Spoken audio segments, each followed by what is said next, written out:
Hello and welcome to Mulch, with me your host Rebecca Anning-Brown.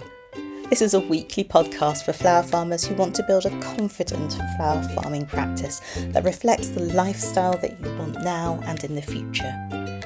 Each week I'll share conversation and tips to nurture and grow you and your flower farm. I'll open conversations that flower farmers find difficult to talk about, provide approaches that will help you to make decisions, chuckle at the idiosyncrasies of our work, and always be real and honest about my own work as a flower farmer. My goal is to help you to grow a curious, confident and grounded flower farming practice that flourishes as a business that you love and are proud to shout about. Don't forget to subscribe to the channel, and if you like what you hear, please do leave a review and share the podcast with your flower farming friends. It really does help to grow a confident and successful flower farming community.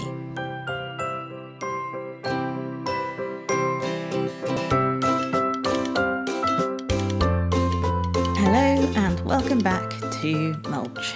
Now, I do have to make an apology right at the beginning today, because I am sat at my desk in the back room with the howling fireplace that either needs blocking up or removing because we can't use it. But anyway, the key thing is that it's blowing a gale outside. Every now and again we get sheeting rain and sometimes a little bit of sunshine.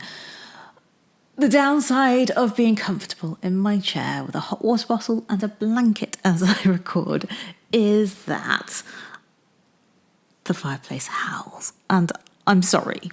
I really am sorry. But I'm so comfortable and warm that I'm not moving. The person who will object to this the most, and I know it, will be my dear husband Anthony as he edits the podcast. So I do wonder whether this will make it into the podcast or not. Anyway, please excuse the howling. There's no ghost, and it's not just a random noise in your head. Back to reality. Judging by social media, tulip mania has hit the entirety of the flower farming world. I love it. It's so amazing to see all of the gorgeous varieties. And I love that the flower farmer tulips are at such a different level to the ones available in the supermarkets. Remember to shout about that. Remember to shout loud and clear about what you're selling and how amazing it is, because your tulips are more interesting, colourful, voluminous, if that's a word, long-stemmed, scented. They're just stunning, and the focal flower that really will draw attention because they're so different. Now, tulip mania aside, we are also entering that head-spinning time of year when we're doing everything: sowing, pricking out, taking orders, planting, cutting, marketing, emailing, podcasting, all of those things. How are you? Serious question. How are you? Maybe even stop the podcast and journal for a moment about that real question. Or maybe you just want to sit for 5 minutes and look out of the window, close your eyes and think, how am I? Yes, you do have the 5 minutes that it takes to do this. It's just 5 minutes and your whole day will not fall apart because of it. So please do go ahead, press pause, and then play again in 5 minutes' time when you've just taken a moment to check in with yourself. Okay, so one of the things that is different about other businesses from flower farming, whether they're large businesses or small businesses, is the need to look ahead. Now, don't get me wrong, every business has to project for the future, but for us, it's a bit different. Now, I do actually have a real issue with the concept of looking ahead, and I want to clarify the purpose of doing this before I carry on. So often we worry about the things that have happened and that we can't change because they're in the past. And often we get anxious about the future and the awareness that we can't control it. So in today's episode, we are talking about preparing for 2025, but I really want you to notice that there is a difference between planning and preparing and thinking about the future. Because as flower farmers, we know that there are crops that we rely on year in and year out. And we also know that there are 3 ways that we can increase our availability. 1, we can propagate from what we have. 2, we can buy more. 3, we can nurture what we have so that it increases and maintains its productivity. So today's episode really kind of dances around the second and third of those kind of methods or ways of increasing our availability and certainly maintaining something that's consistent. And the episode is really about preparation required before the future happens. So it's about the things that we can do now, the things that we do have some control over, the things that we can influence in the present, so that when the future comes, we know that we don't need to worry about what has happened in the past, because we know that we've done the things that we can do, and we just then have to trust nature to do the rest in its own time. And that's one of the reasons that I love flower farming, because actually so much is out of our hands and in the hands of nature. Now, sometimes that's just in the hands or mouths of the slugs, but that's a different conversation for another day. I am completely feeling everybody's pain of the slugs this season because it's been so wet. Though I do have to ask whether actually the slugs are any different this year from last year. Discuss. Okay, so today we are talking about planning and preparing for spring 2025. And because you've listened to the preamble, you're not going to hate me for talking about this today. And you are going to take this in your stride, and you are going to do what you can, when you can, over the coming weeks. Because whilst we are only just into spring, this is also the time to be caring for anything that perennializes, weeding, feeding, mulching, crops that we won't call on again until next year, recycling, reusing, what are the other 2? Reuse, recycle, I can never remember the third one, and possibly the fourth. Anyway, we're talking about recycling and reusing waste products of the season and identifying gaps that you can work to plug over the next 12 months. And then working out what would help you to start the season earlier if that is what you want to do. So let's think about those one by one. I'm going to start with caring for perennials and perennializing crops, because for me, the care that we put into what we have already to look after it, keep it, maintain it, sustain it, is the most important on that list. Because through the care that we offer, we know that we will get at least the same again next year, if not more. So I'm talking about crops like hellebores, daffodils, fritillary. I know that they've done their service for this year. For the most part, we still have tons of fancy daffs coming through, which is really nice. But our hellebore are finished, fritillary are finished, muscari are finished. But what I really want is not to have to replace the daffs and the fritillary next year, and to know that they'll come back, and that they'll flower, and that they'll be bigger and better next year. That's what I want, so that I don't have to spend more money on the same.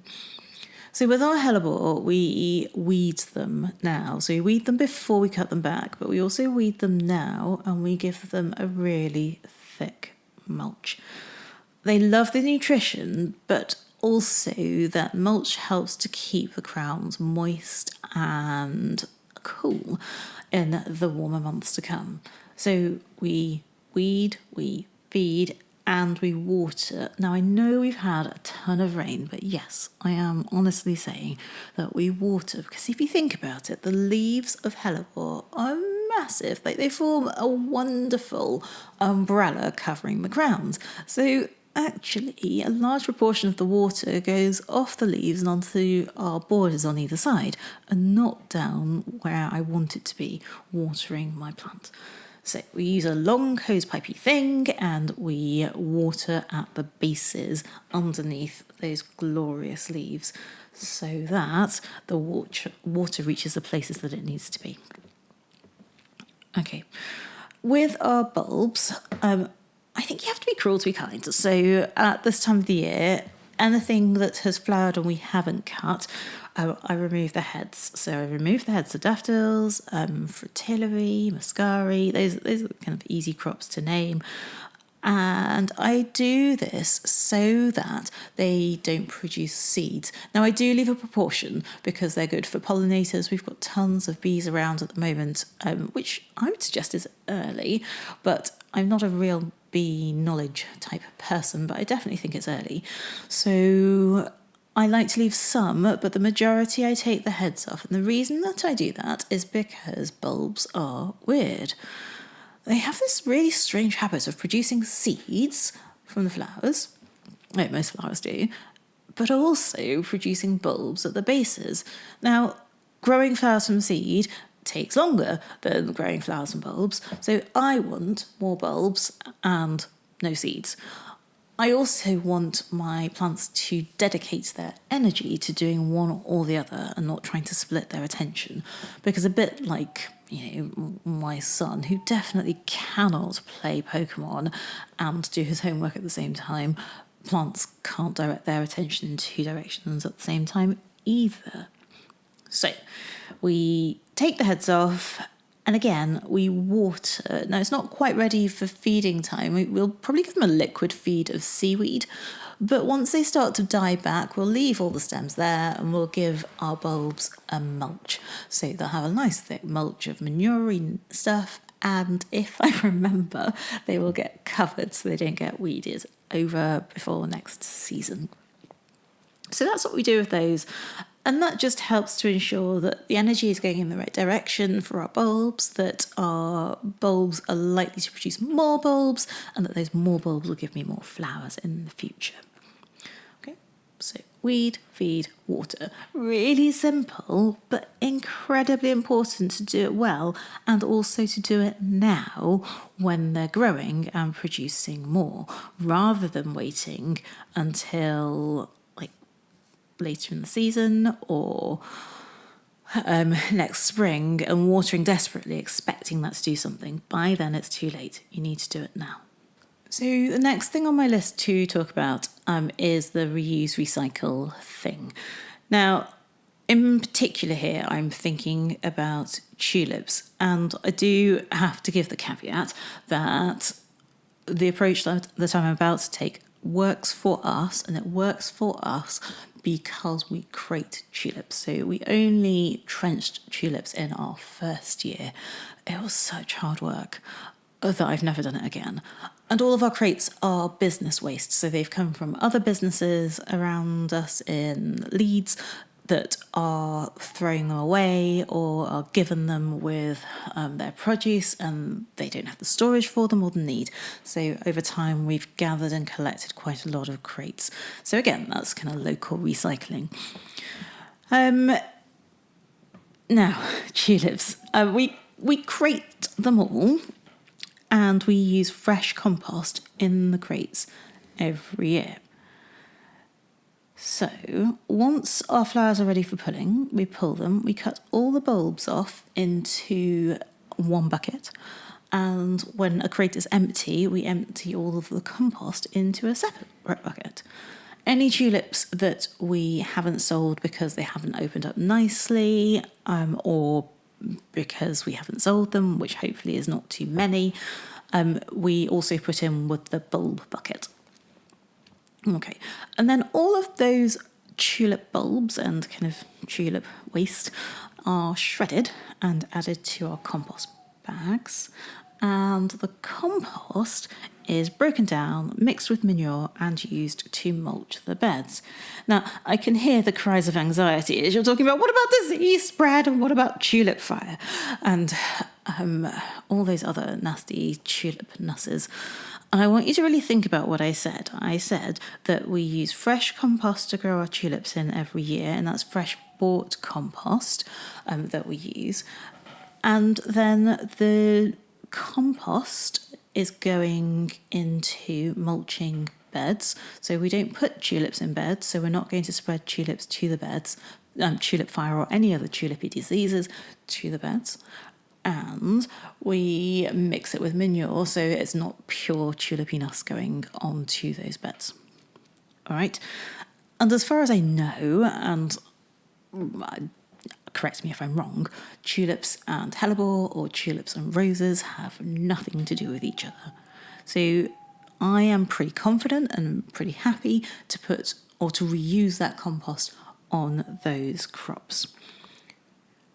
And then the compost that we make, our own compost, again, we do reuse it. The compost, once it's made, it takes about a year and a bit to be usable. We mix it with some manure and we use it on our beds, mainly here at HQ, because of how we're currently structured.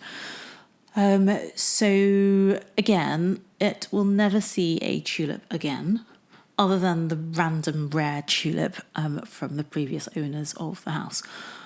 And so I'm, again, pretty confident that it's not going to spread any disease because we don't have bulbs or crops that are potentially at risk in those places.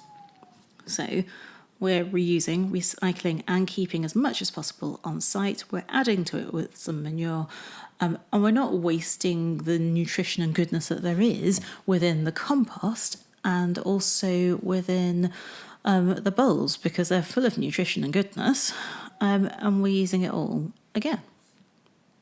I hope that makes sense. I'm certain that I'm going to get some questions about that one, but send them over and I will try and answer them as clearly as I can. Okay, next thing on the list is identifying gaps. What could you have sold more of over the past few weeks? What did you need and have to buy in or scrabble around for? Which colours were noted by their absence? It's important to note those things now so that when you come to order for next season, you are focusing on those gaps first and everything else second. Now, if you have a copy of the Flower Farmer's Planner, there are spaces to record all of these details in your planner. Make use of it, fill them out, create your own record that you will be able to refer back to in the future. Not just this year, but next year and the year before. We've had such lovely comments from people who've bought it saying, oh my goodness, it really does form that Bible that we need of our own practice. If you don't have a copy of the Flower Farmer's Planner, we are working on the next edit at the moment, just so you know. So for me, I know that I will be planning more white and even more foliage. Now, the foliage is an interesting one. We do actually grow a lot of foliage, but we sold more than usual last Christmas. And so I have had less than I would like available now. Like, it's sleeting outside. It's April. It's not an April shower. That's almost snow. Anyway, moving swiftly onwards. Again, Anthony might well edit that out. If he doesn't, welcome to my world. Okay, finally, I opened the podcast by talking about controlling the controllables and the things that we can do and let nature do the rest. This is still the approach, and it's definitely how we go about things, and the route that we would suggest is the most constructive. However, for most of us, our flower farms have started as a dream or even a vision.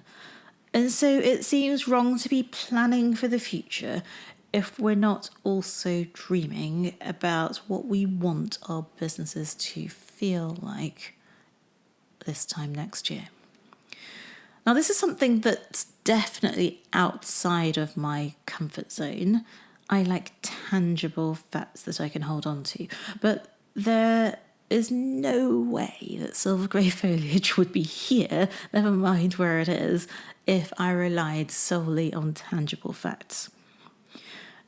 And so, in your dreamiest dream, what would you like your flower farm to feel like in February, March, April, May next year, 2025? And yes, I do mean feel. So, do you want it to feel calm, organised, welcoming, active, exciting, inspiring, confident? These are emotions. They're not tangible. But if there are two things that help me to get out of bed in the morning, and sometimes I need more than a cup of tea to nudge me out, one is how my business makes me feel. And the second is how my flowers and foliage make my customers feel. And these things lead to me being paid. Flowers and foliage are ultimately about emotions. So think about the emotions that you want around you in your business to help you to succeed. And write them down. Or draw them. If you're so inclined, like I can't draw. So for me, it's a write it down. Then work out what you need to do to make this happen for you in your business. The things that you can do. Remembering that the things that you can do are today and tomorrow. And the things that you can do are not just growing and selling plants. It might be about additional skills that you want to gain. It might be around the people that you want to be working with. It's not just about the growing of seeds, cuttings, or whatever. That's a separate podcast, but I'm just going to leave you with that hanging. I'm going to encourage you to just bear that in mind when you're having your dreamy moments. And then when you write it down, the reason that I'm suggesting you do this is because writing things down makes you more accountable, and it increases the likelihood of actually working towards the dream. Have a go. Okay, I'm going to stop there for today. Thank you for listening. If you enjoyed listening to the podcast, do not tune out now. Do not tune out now, okay? Please rate the podcast. Please review the podcast. Please share it in your social media stories and drop me a line. I'd love to talk with you. I'll be back next Monday with another episode about flower farming in practice. Until then, have a great week. Rebecca. Thank you for listening to Mulch. I hope that you found it useful. To find the show notes, head back to our website where you'll find links to all the things that I've been talking about.